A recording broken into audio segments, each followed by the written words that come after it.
A maior virada da história do Campeonato Brasileiro por pontos corridos, desde 2003 até 2023, foi justamente no ano em que o Palmeiras se sagrou duodeca campeão brasileiro. 12 vezes. 1, 2. E claro, todo mundo sabe, né? Botafogo ganhou o primeiro turno, o Galo ganhou o segundo turno, o Palmeiras um time super regular, tá? Essa chatice você não quer saber. O que você quer saber é quais times foram acima da expectativa, quais times a gente já sabia o que ia acontecer desde o início do campeonato e quais times decepcionaram. E é exatamente por isso que eu e Caio Capita vamos trazer simplesmente a Ultimate Tier List de todos os tempos do Campeonato Brasileiro. Vamos começar por onde? Por cima, por baixo, no meio da tabela? Como é que vai ser? Como a gente não é bobo nem nada, e a galera quer ver dos rebaixados e do campeão, da galera lá de cima, do Botafogo, a gente vai começar pelo meio da tabela. Tabela na tela, e a gente vai começar por quem não foi pra lugar nenhum. 7º lugar, Fluminense, seu site. Fluminense, eu poderia dizer, já sabia do Fluminense, mas pra mim foi uma decepção o Fluminense nesse Campeonato Brasileiro. Eu vou explicar por quê. Pra mim a decepção simplesmente pelo fato de que o Fluminense, eu esperava que fosse pelo menos ali entre segundo e terceiro, G4, tá bom? G4 do Campeonato Brasileiro para o Fluminense. Só que o Fluminense ficou em 7º, em tese fora até da zona de Libertadores da América, fora do G6. Só que por um motivo muito especial. O Fluminense foi campeão da Libertadores. Exato. Então vai obviamente abdicar um pouco do Campeonato Brasileiro e por isso, pra mim, o Fluminense é uma decepção nesse Campeonato Brasileiro, falando só de brasileiro. Não, eu tô fechado com você. Fechou comigo, Em campeonato brasileiro, o Fluminense é uma decepção porque a gente botava o Fluminense como candidato ao título brasileiro e o Fluminense nunca chegou nunca chegou a brigar, né, nessa temporada. Então, no Campeonato Brasileiro é uma decepção, a torcida tá, mano, nem aí, a verdade é essa, porque ganhou a Libertadores e o trabalho é bom do Fernando Diniz. Então, o Fluminense a gente já coloca na categoria decepção. Abaixo do Fluminense, o Atlético Paranaense. Outra decepção. Tem jeito. Falaram, Petralha falou, os caras falaram que ano que vem, ano do centenário, ia montar um puta time, ia pra Libertadores, o Vitor Roque, nesse time até começa bem, né, só que depois ele acaba se machucando, e o Atlético Paranaense ficou em 8º e não conseguiu nem brigar nesse finzinho pra uma vaga na pré-Libertadores. Então, pra mim, o Atlético Paranaense, pelo que vem fazendo nas últimas temporadas, é uma decepção. Se eu for pensar que o Atlético Paranaense foi finalista da última Libertadores, eliminando o time que é o time a ser batido todo ano do Campeonato Brasileiro, Libertadores, Copa do Brasil, que é o Palmeiras, de fato é uma decepção. Mas acho que dá pra colocar no Já Sabia. Não dá. Dá. Vou te falar porque dá pra colocar no Já Sabia. Já dava pra colocar no Já Sabia, que é o meio de tabela. Porque o Atlético Paranaense não é um time que você acha que o Atlético Paranaense é um time de chegada? É um time que no final não vai ou racha, é um time que cresce. Eu não vejo dessa forma. Eu vejo o Atlético Paranaense muito mais como aquele time que tá na espreita, esperando pra, conseguir uma posiçãozinha aqui, uma semifinal ali. É um time que vai brigar por alguma coisa. Por exemplo, Sul-Americana, sabe? Sim. A gente não fechou em nada. Padrão. O padrão do Atlético Paranaense, um 8º lugar, beleza, fica direto. Só que o Atlético Paranaense nas outras competições, ele tava batendo final, ele tava batendo semifinal, ele tava brigando. Esse ano ele não brigou por nada, ele foi eliminado nas 8º de final pelo Bolívar, ele só tinha o Campeonato Brasileiro pra jogar. Tá bom. Decepção, mano. Só tinha o Campeonato Brasileiro. Decepção, tudo bem, vai. Não, tudo acabou quando começou a... Tudo acabou, né? Calma também. Mas tem aquele... Acabou o Atlético Paranaense. Não, é que o Galo contrata o Felipão, Paulo Turra é mandado embora junto, e aí vira uma zona e acaba o campeonato com Wesley Carvalho, que até outro dia... era técnico de base. Porque a torcida ficou infeliz o campeonato inteiro. Você entrava nos posts do Atlético Paranaense, era fora o Wesley Carvalho, desde a, 20ª rodada. Mas beleza. Próximo time, então. Esse aqui você passou, você ganhou. Tá bom, próximo time Internacional do Tchatchokude. O Internacional que começou com o Mano, né? Começou com o Mano Menezes. Aí mais eliminações vexatórias na conta do Mano Menezes. Termina... em 9º lugar o Campeonato Brasileiro. E pra mim, essa é mais uma das decepções. Porque as contratações foram a nível mundial, eu diria. Rocher, excelente. Tinha bons valores no time, tirando até o próprio Ener Valencia que chega, né? Mas a gente tá falando aí de Alan Patrick, próprio Maurício. Gabriel Mercado não é nossa, que zagueiro, mas é um cara que você espera que faça uma campanha inserido nesse time com todos esses valores que eu falei. Pelo menos eu esperava uma campanha um pouco acima do Internacional, até porque também não chega na final da Libertadores, então não é algo que não é que eles perderam a final e aí quando foram ver o Campeonato Brasileiro já tava tudo perdido, tinha como melhorar e logo depois que é eliminado, o Inter não consegue engatar uma sequência e subir na tabela, então pra mim é a decepção pelos jogadores, pelo elenco que montou. E outra, eu tava muito no já sabia, só que a gente tem que lembrar que o Inter foi vice-campeão brasileiro ano passado, né, e não perdeu ninguém. Não perdeu ninguém. Só entrou, né? Só entrou, gente. E chegou cara bom, muito bom de bola. O Inter, boa parte do campeonato, ficou brigando lá embaixo, na zona. Tem um momento ali perto da 30ª rodada, se eu não me engano, que eu até brincava com você. Imagina o Inter é campeão da Libertadores, exato, e rebaixado. Eles falaram, não, isso não vai acontecer. Porque, de fato, o Inter, ele engata no final do campeonato uma sequência, mas logo depois que é eliminado da Libertadores, não consegue falar, nossa, sabe? O Inter é um time, que enche os olhos. E o Fortaleza? Fortaleza... Ah, cara, difícil o Fortaleza, porque o Fortaleza é justamente o caso do... O Fortaleza, eu não...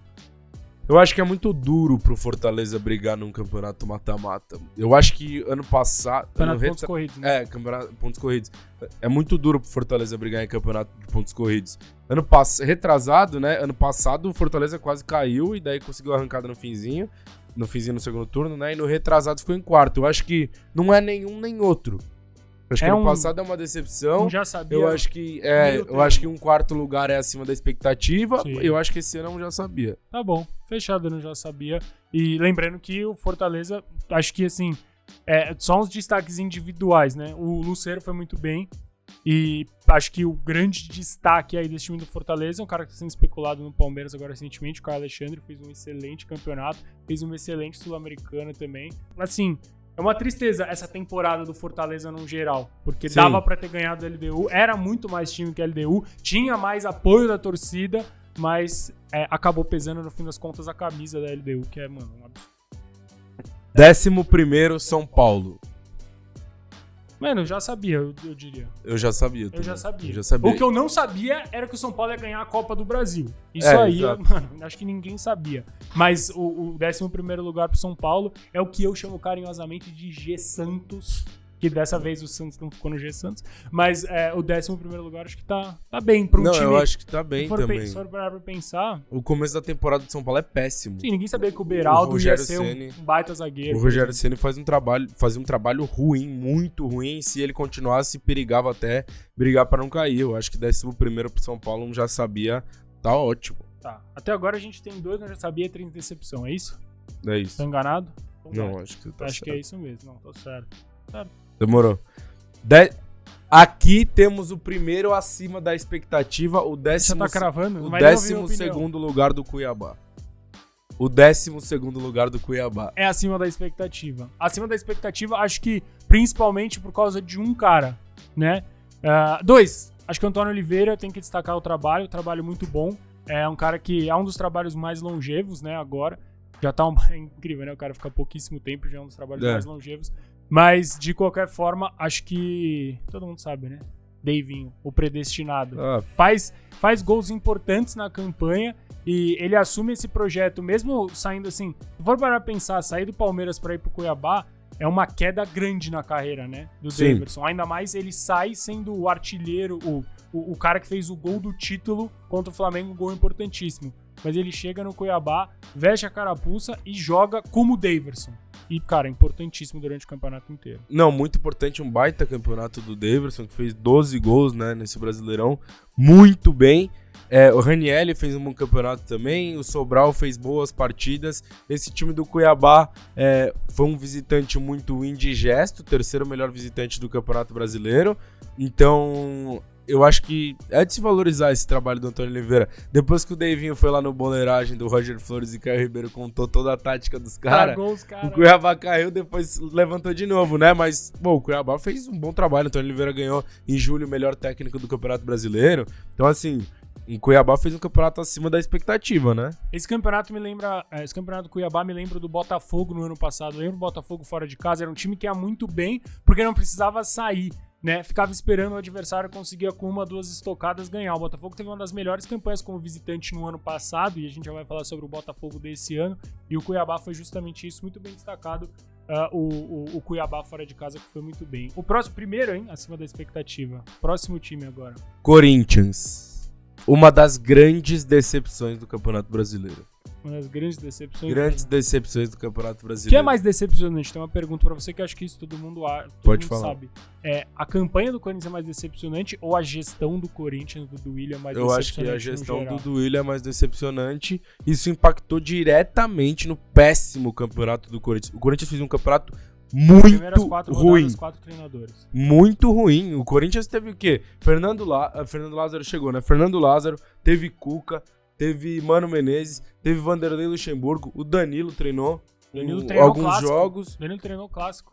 O Corinthians é uma dos mais decepcionantes, porque você olha, o Corinthians investiu, mano. Não, e o time do O Corinthians no papel. Começa com o Roger Guedes, muito bem. Começa com o Yuri Alberto. Então, é decepcionante, mano. É decepcionante esse campeonato do Corinthians. Sim, o Yuri Alberto é o cara que fizeram uma engenharia financeira absurda, né? Uma engenharia financeira gigantesca pra trazer, abre mão de ótimos valores, ótimos jogadores pra trazer o cara que seria o homem-gol, entre aspas, do Corinthians. E sim, de fato, o Yuri Alberto termina como jogador com mais participação em gols do Corinthians nessa temporada, só que ainda muito longe da expectativa, né? Basicamente, em algum momento ali, o Corinthians era o Roger Guedes. Exato. Era a bola, isso em todas as competições, a gente não tá só falando de Campeonato Brasileiro. E é assim, e pra mim entra nesse rol de decepções, porque o Corinthians foi se livrar de fato do rebaixamento do campeonato, de perigo de rebaixamento do Campeonato Brasileiro, porque na 32ª... Faltando 3 rodadas, né? Que foi contra o Vasco. É verdade, é isso mesmo. Faltando 3. 35ª rodada do Campeonato Brasileiro, Exato. O Corinthians elimina as chances de cair. Então, Se perde aquele jogo pro Vasco, podia acabar a rodada dentro da zona de rebaixamento. então uma grandíssima... Decepção De uma decepção decepção. total. E aí a gente vai falar do Cruzeiro, o famoso Eu Já Sabia. O famoso eu já sabia. E foi sofrido. E o Ronaldo sabia também, tanto que a gestão dele não era de gastar. O que gastou mal, pagou no Wesley, contratou caras que não atuavam, não jogavam bem nos lugares em que estavam antes. Matheus Vital, Ramiro, Wesley, eram caras que não eram protagonistas nos seus clubes e que não resolviam jogos para os seus clubes. O Ronaldo contrata sabendo que o orçamento vai ser baixo, sabendo que vai ter pouco investimento e que vai lutar para não cair. E aconteceu isso até faltando algumas rodadas. O Cruzeiro pelo campeonato que fez tá até alto, 14º lugar aqui. 3 vitórias jogando em casa, mano. Um dos piores mandantes. Exato, e a gente tá falando, você falou os números de contratação, em 2022 o Cruzeiro contratou 32 atletas, em 2023 o Cruzeiro contratou 26 jogadores, acho que o maior acerto foi o Arthur Gomes, foi o maior acerto, mas a gente tá falando de Matheus Davó, Henrique Dourado, que não conseguiu, não foi bem, Rafael Elias, o Papagaio. Você tá esperando o quê?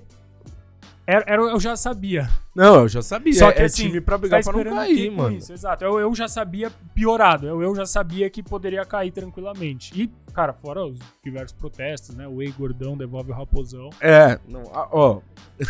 O famoso Eu Já Sabia. Agora eu quero ver onde a gente vai botar esse time. Tem dois lados pra gente observar. Que é o nosso querido Vasco da Gama.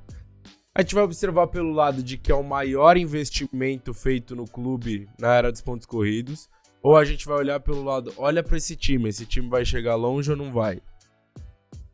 Mano, difícil dizer, hein? Mas eu prefiro olhar o Vasco como uma decepção gigantesca. Eu também. Por causa da SAF.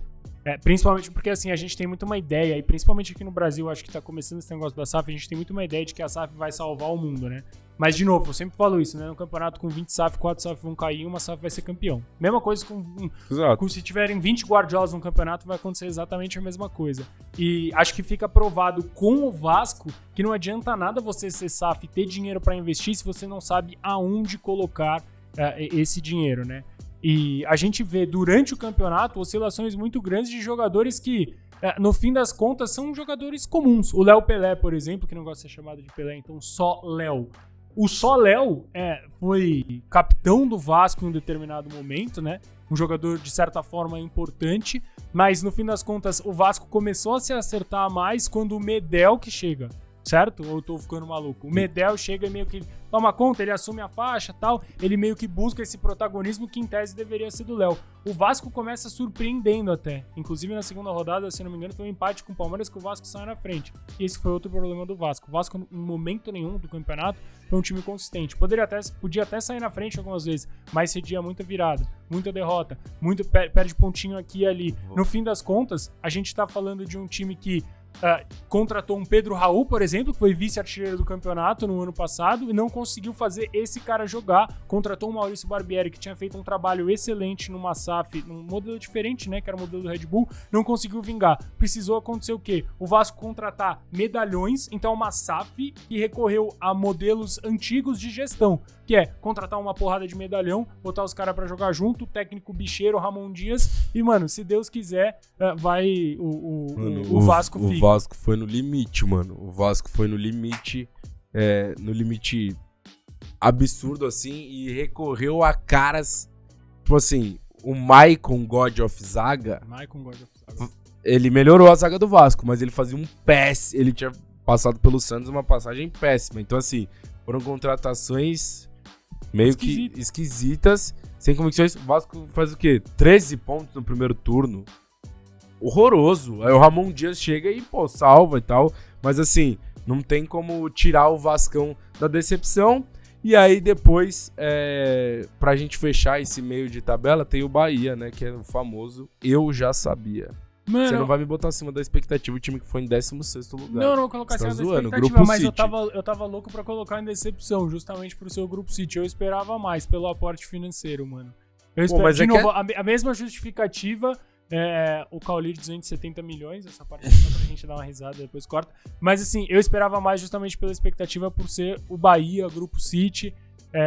Já tinha uma ideia, né, querendo ou não, o Renato Paiva, que foi o técnico da primeira metade aí do campeonato, eu achava que ia render mais o Bahia, pra ser bem sincero, mano. Acho que tinham times muito piores no campeonato pro Bahia chegar na situação que chegou no final do ano. Mas eu aceito Já Sabia. Mano, eu já acho sabia. Que eu esperava bem mais por se tratar de uma... Não, isso aí faz sentido, só que por esse time do Bahia... Esse time do Bahia eu já sabia ali, 16º, tal, tá ótimo. Tá ótimo. Sei não, mano. Não sei. Sei não. Mas tudo bem. Tudo bem, eu vou te dar mais. Beleza, você quer ir pra zona de rebaixamento ou pro G6? Um da zona de rebaixamento no G6, tá bom. Um da zona de rebaixamento no G6. É assim que a gente vai... Na real, a gente vai matar 3 em uma só, tá? Vai. América, Curitiba e Goiás eu já sabia. É isso. Eu já sabia. Sim. Mano, o América o América entra na decepção. É uma decepção gigantesca pra mim, porque o América, ele vira o ano já com um bom trabalho do Wagner Mancini, e o América foi pra Libertadores no ano passado. Eu vou ser sincero aqui, tá? Eu coloquei o América, mano, brigando num G6 no começo do ano. Eu coloquei. Porque o Wagner Mancini, o sétimo rebaixamento foi pra Libertadores do homem, ano passado? Não. Foi, né? Caiu no grupo do Galo. Ah, é verdade. Sétimo rebaixamento do homem, Wagner Mancini. Posso estar errado, se eu tiver errado a gente vai ter que cortar, mas não vou estar errado. São 7 rebaixamentos do Wagner Mancini e eu acreditei, eu errei, fui moleque, que sim, o América Mineiro chegaria ali nas cabeças. Mas o América Mineiro foi aquele time que jogou bem o campeonato inteiro e perdeu todos os jogos. Inacreditável. Uma das piores campanhas da história do Campeonato Brasileiro. Essa é uma das maiores mentiras que contaram. Em geral, tá acreditando que o América Mineiro jogou bem o campeonato. Mas pra mim, o América é a decepção das grandes do campeonato e teve bons valores individuais. Eu sempre gosto de destacar o Juninho, que pra mim é um bom jogador, e ele, Mastriani, bom jogador do América Mineiro. O problema é que o Mandorinha faz verão e o Juninho tá velho. Já matamos 3, então vai matar 3 lá de cima? Vamos matar 3 lá de cima. A gente vai... Os 3, tá? Red Bull Bragantino. Muito acima da expectativa. Muito acima da expectativa. Mas assim, teria que ter uma categoria muito acima da expectativa. Até porque o campeonato paulista do Red Bull Bragantino é horroroso. Eu assisti os jogos do Bragantino no Campeonato Paulista e falei, pelo amor de Deus, gente, esse time vai brigar pra não cair. Sim, foi exatamente o que eu fiz na tier list que a gente fez no começo do ano. Então, eu falei, o Bragantino vai brigar pra não cair. E o Bragantino faz um campeonato muito acima da expectativa. Um excelente trabalho do Pedro Caixinha. Jogadores rendendo bem mais do que o costume, vamos dizer assim, num encaixe perfeito ali que o Pedro Caixinha fez no Bragantino. Lucas Evangelista, Eduardo Sacha, Pô, Léo Ortiz, o goleiro Cleiton, que eu não sou zero fã do goleiro Cleiton, mas ele foi muito bem. Juninho Capixaba eu falei, enfim, são vários caras. Matheus Fernandes fez um baita campeonato. Fez um bom campeonato. E assim, é algo meio ousado, né? Porque a gente tá parando aqui, se a gente for parar pra pensar, sai um técnico que tem um trabalho já longevo lá dentro, que os caras enxergam, pô, daqui não vai melhorar, né? Quando ele perde a final da Sul-Americana, se eu não me engano, né? Do ano passado, o Barbieri é mandado embora. Chega o Pedro Caixinha, um cara completamente desconhecido pra gente aqui, ninguém sabia quem era o Pedro Caixinha, e ele consegue implementar suas ideias e, mano, arrancar o máximo de todos esses jogadores. A grande questão pra mim é, se o Red Bull fosse um time de camisa, um time de peso, também acho, eles teriam brigado com o Palmeiras e com o Atlético, o Flamengo até a última rodada do Campeonato Brasileiro. O grande problema foi, quando saiu na mídia, o Red Bull só depende de si. Aí, irmão, queda livre, não teve como. Aí tomou gol no último segundo do Botafogo. Exatamente. Então, pra mim, muito acima da expectativa. E aí, o próximo é o Botafogo. O Botafogo, é muito vocês acima podem... da expectativa. Exatamente. O Botafogo é acima da expectativa. Muito acima. Muito acima. Se chegasse pro Botafoguense antes do campeonato começar e falar, meu irmão, o Botafogo acaba em quinto, o cara assina na hora. Na hora. O cara assinava na hora. Agora, se você conta como foi a história, o Botafoguense rasga e joga a folha na casa do chapéu. Exato. Não, ao longo do... É decepcionante esse fim Muito. de campeonato pro Botafogo, porque atingiu um nível que não era que não tem pra atingir. O Botafogo não é nem o que fez no primeiro turno, nem o que fez no segundo, mano. Perfeito. O Botafogo não é essa decepção do segundo turno, nem é tão acima da expectativa assim como fez no primeiro turno. Não tem nem time pra isso, nada. A gestão do Botafogo acho que se perdeu um pouco ao longo do campeonato. Eles ficaram sem entender o que fazer. O drama botafoguense começa quando o Bruno Lage é contratado pra mim. Que ele chega lá na coletiva depois da primeira derrota em casa e bota o cargo à disposição. Sim, não dá, delírio, uma loucura. Não dá. Agora, você pega peça por peça do Botafogo, você olha o time que o Botafogo tem, acabar em quinto, é um bom campeonato brasileiro. Ótimo. E faz assim, e nada vai mudar o fato de o Botafogo ter feito o melhor primeiro turno da história dos pontos corridos. São 47 pontos, 10 jogos em casa, 10 vitórias, tudo isso na primeira metade do campeonato. É algo muito acima da expectativa. E também é assim, pra mim a maior decepção. É o time mais acima da expectativa e o mais decepcionante, talvez, da história do Campeonato Brasileiro. Porque no fim das contas, a gente compara muito com aquele Corinthians, né? Que ficou invicto no primeiro turno e acaba não conseguindo, e acaba não perdendo o título. Mas foi uma decepção o segundo turno do Corinthians. Mas essa decepção se apaga um pouco pelo fato de terem sido campeões. Agora, o Botafogo fez campanha de rebaixado. É inacreditável. Mas foi acima desse. Não, eu acho que no fim das contas, você pega o pacote Botafogo completo, assim, eu acho que é acima da expectativa o Botafogo ficar em quinto. Então, vamos deixar ele acima da expectativa. Os caras vão ficar bravos, tudo bem, mas é acima da expectativa. E o Flamengo, que é uma das grandes decepções desse Campeonato Brasileiro. No ano. Acho que o Flamengo, que não tem, eu não consigo lembrar de um ano mais decepcionante. Sendo bem sincero, eu acho que eu não consigo lembrar de um ano mais decepcionante de um time brasileiro recentemente, assim.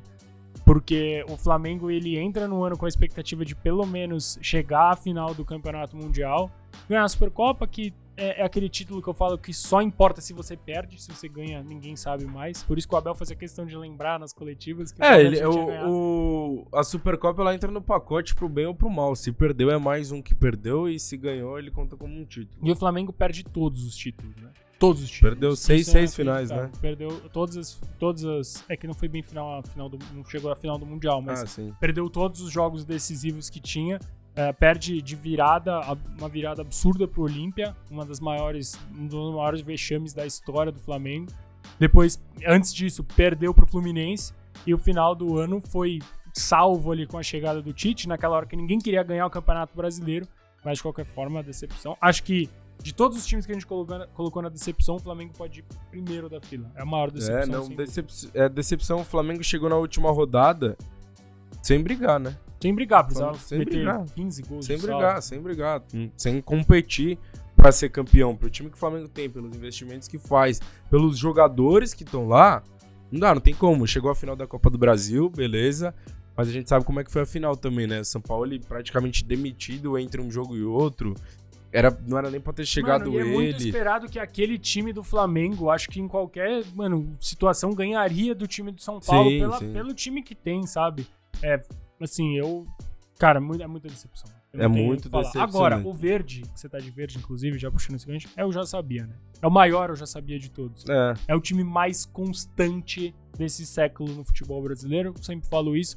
Pra mim, pode pegar o São Paulo, tricampeão brasileiro, não bate de frente com esse Palmeiras. Esse Palmeiras que é recém-bicampeão de Libertadores, é bicampeão do Campeonato Brasileiro, bicampeão paulista com 2 viradas, uma delas histórica. Pode colocar na campanha do Palmeiras uma virada histórica também contra o Botafogo. Um jogo dificílimo contra o Fortaleza, que aparece um cara que, se reinventou esse ano, que é o Zé Rafael, que é gigantesco.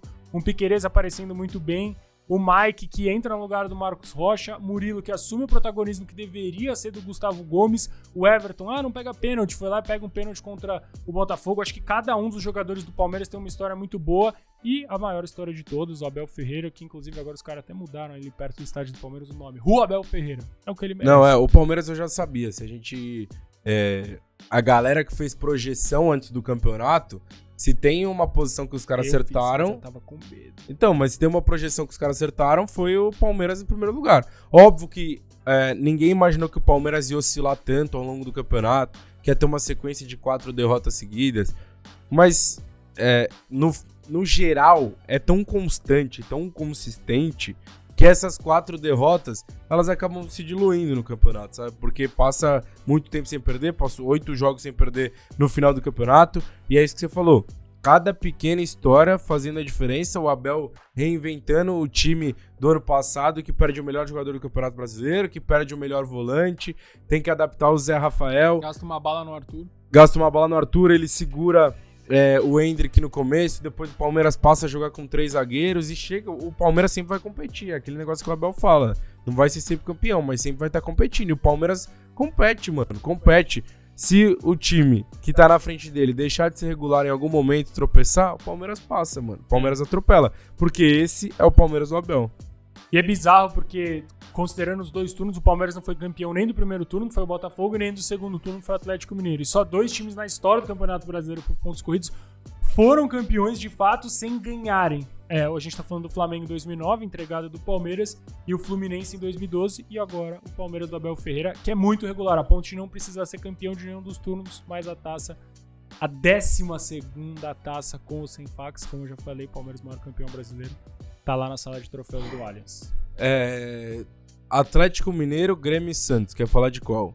Mano, o Atlético Mineiro flertou o ano inteiro com... Desculpa, eu já tô respondendo falando. Mas o Atlético Mineiro flertou o ano inteiro com a decepção e vai terminar no já sabia.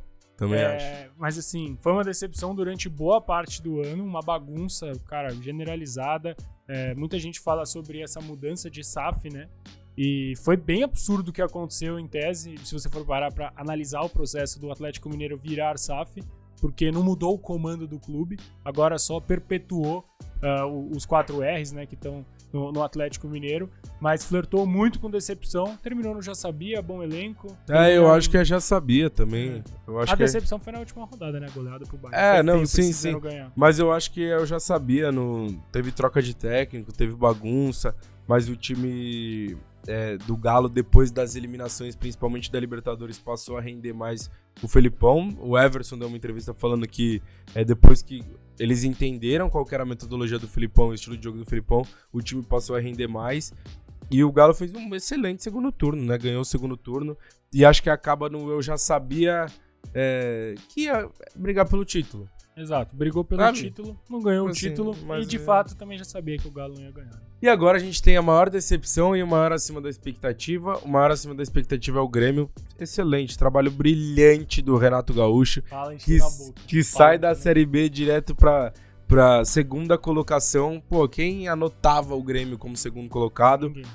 Com o Soares fazendo um campeonato brilhante, com o Renato trazendo 3 zagueiros e liberando um pouquinho mais os alas com o Reinaldo e João Pedro, com Vila Sante e Cristaldo sendo os destaques no meio, o Ferreirinha tendo um pouquinho de destaque voltando no fim. Mas assim, o milésimo gol do Grêmio no Brasileiro foi marcado por ele. E aí o Renato fez um grande trabalho. Essa é a verdade. Falem o que quiser, acreditam mais no personagem Renato Gaúcho, que ele gosta de vender o personagem, do que no técnico. Ou alguém acredita que ele passa o dia inteiro na praia e não estuda nada. O meu único senão dessa campanha do Grêmio, que eu acho que é o grande desafio do ano que vem, além, obviamente, repor o Luiz Soares, é fazer um time um pouco mais equilibrado.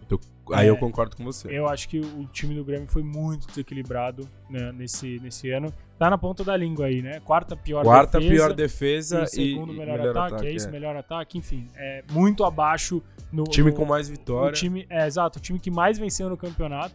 Ganharia do Palmeiras, inclusive, no critério de desempate, né? Que o primeiro critério é o número de vitórias, mas não dá para um time sofrer tantos gols como sofreu. Acho que a principal reformulação, não acho que é nem tanto no gol, não acho que o problema seja o Gabriel. Não, o molecado é bom. Mas acho que na zaga, principalmente, agora vai ter que... Não dá pro Kahneman tomar 15 cartões durante o campeonato. Todo jogo ele tá um cartão. Esse aí deve ter aproveitado uma boa praia. Mas enfim, agora, acima da expectativa, maior de todos, mais que o Botafogo? Mais, o Grêmio mais que o Botafogo. O Grêmio veio direto da Série B. Por mais que o Gabigol tenha achado que o Botafogo veio da Série B, ele não veio. Ele ficou falando isso, né? Ficou.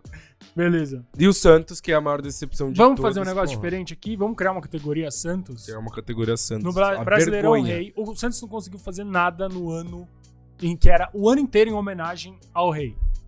O Santos não ganhou o campeonato. Eu sei que a gente tá falando aqui do Campeonato Brasileiro. Mas todas as taças que tem a coroa do Rei e o Brasileirão Rei estão todas no rival. Que era justamente o time que vencia, na época, o Santos do Pelé. Então, assim, o Santos ele começa no Campeonato Paulista. É o único dos últimos 3 que ele não flerta com rebaixamento. Mas já começa errado aí. Desde o Campeonato Paulista já começa errado. O Campeonato Brasileiro do Santos é ruim, ele continua sendo ruim, ele vai sendo ruim até o momento que se torna completamente insustentável. Tem como se manter na Série A perdendo 7 jogos por 3 gols ou mais? Possível. O Santos é o time que toma mais goleada, mano. Mais goleada. 7-1 pro Inter, até dar uma resposta boa, passa 6 jogos sem perder depois, vitórias importantes contra Curitiba e Goiás. E aí depois, nas últimas 5 rodadas, é o time que tomou menos pontos no campeonato. Tomou 2 pontos. Não tem como se manter, mano. Aí, com um problema na diretoria, que o Rueda é o pior presidente da história do Santos. Nos últimos 3 anos, ele acabou com o Santos. Ele entrou lá falando, se vangloriando que não sabia nada de futebol. Que ia botar os caras dele lá. Ele teve 7 caras no departamento de futebol. O coitado do Alexandre Galo, agora, que vai ficar pro ano que vem, foi o último, mas teve Falcão, teve Dracena, o Dracena saiu de lá falando que ele não sabia nada de futebol. O Rueda acabou com isso, ele chegou lá falando que tinha que salvar o Santos das dívidas. Ele saiu devendo salário pros caras, mano, no último mês dele. E aí, não tem como sustentar o principal jogador, Marcos Leonardo e Jean Lucas. Na penúltima rodada, os caras chegam alterados, vocês sabem o alterado que eu tô falando, e atrasado pra viajar pro jogo que podia salvar o Santos matematicamente do rebaixamento. E o Marcos Leonardo é um baita jogador. E salvou o Santos, assim, em vários ele dá uns 20 pontinhos pro Santos aí, de forma direta. Só que agora, vamos tentar relembrar todos os técnicos do Santos aqui. Teve a Aguirre por 7 jogos? O Rueda, na gestão dele, tem mais de 10, né? Sim. Tem mais de 10 técnicos. Aí, esse ano começa Odair Hellmann. O Odair fica até a 10ª... O Odair, ele é eliminado do Campeonato Paulista, não jogando nada. O Santos mal, o time não rendia. Teve o tempo, Dorival livre no mercado, outros caras livres no mercado, não quiseram pegar ninguém. Mais um tempo Odair. 12ª rodada, tchau. Aí vem Paulo Turra. Um cara mais rígido, um cara mais firme, pulso firme e tal, não sei o que, toda aquela confusão, vem o Paulo Turra pro Santos. Na primeira semana, o Soteldo já falta no treino que é aniversário dele, aquela puta história mal contada, ele já briga com o Soteldo, já perde o vestiário inteiro, fica 7 jogos, 6 no Brasileirão, só tomando taca. Pega o Santos em 13º, deixa em 18º. Aí, vai embora. Quem? Diego Aguirre, vem. Aí o Aguirre, mano, fica 5 jogos no comando do Santos. 5 jogos. 4 derrotas e 1 vitória. Ele ganha no segundo jogo dele. Ele chega na data FIFA, algo assim, né? Pra ter um tempinho pra treinar. Aí, o último jogo dele é qual? Contra o Cruzeiro. Ele tem 1 semana e meia pra treinar o time. recebe o Cruzeiro em casa e toma 3-0 dentro da Vila. Como é que vai sustentar um cara desse também? E aí depois é o quê? Os caras olham pra dentro do clube, solução, Marcelo Fernandes. Que foi bem, você até falou. Não foi mal, mano. Marcelo Fernandes não foi mal, mas assim... Mas no final decaiu. Matamos todos os times? Matamos todos os times. Eu não sei como ficou cada um, né? Acima da expectativa, já sabia decepção. Mas, cara, acho que no fim das contas não tem muito o que falar, né?